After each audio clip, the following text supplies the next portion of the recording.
Guys, good morning. Meron tayo dito ang isang basket na bulaklak ng kalabasa. Hinarvest natin. Fresh siya from the garden. So, gagawin natin, tatanggalan natin ng mga bubuyog kasi ang daming bubuyog dito. Ayan o. Hanggang 5 yung nasa isang bulaklak. Tapos, ilalagay natin dito sa lalagyan para hindi siya malanta. Tapos, ilalagay ko sa fridge. So, ayan o. Fresh na fresh yung bulaklak ko. Yan. Tanggalin ko lang yung dito sa gitna. Yan. Tapos, ilalagay ko isa-isa dito. Lagyan ko lang ng paper towel. Yan. Tapos, salansanin natin ang mga nila. Pumasok po. Ano pumasok doon? Mabasok ulit. Unahin ko lang itong mga malalaki. Ayan.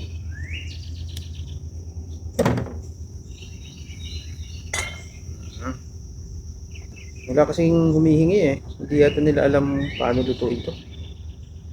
So, ibenta ko na lang. Baka may bibili sakali.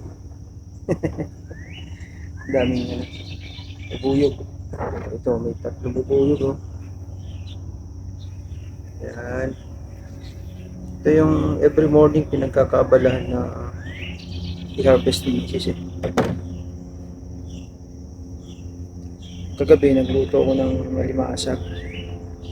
Ito bulaklak yung hinalo ko. Masarap.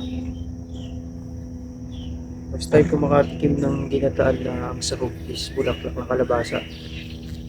Masarap pala guys. Ayun o, 4 yung laman. Ganun natin yung pumunta dyan. Pilit eh.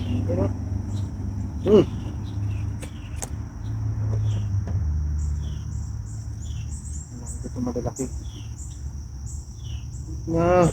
Kasi ako dinadapuan niya eh. Tanggalin natin itong mga sepal. Meron pa dito. Halos kada bulaklak merong ano eh. Bubuyog. Ito yung mapait eh. Sa gitna. Lagay natin dito.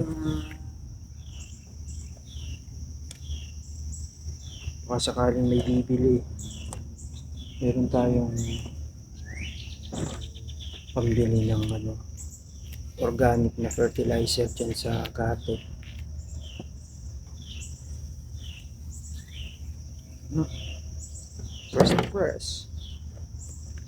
Fresh from the garden. Pero maliit yata nilalagyan ko kasi siguro yung mga 5 piraso dito. Ilan na ba ito? 8. 5 piraso lang kasya para hindi mapitpit.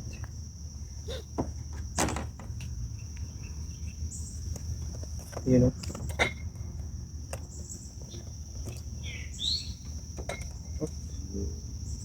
Isin natin para hindi matupi.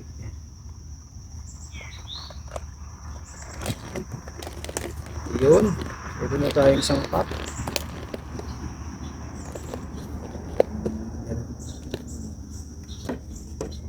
Alright. Higop muna tayo ng kape.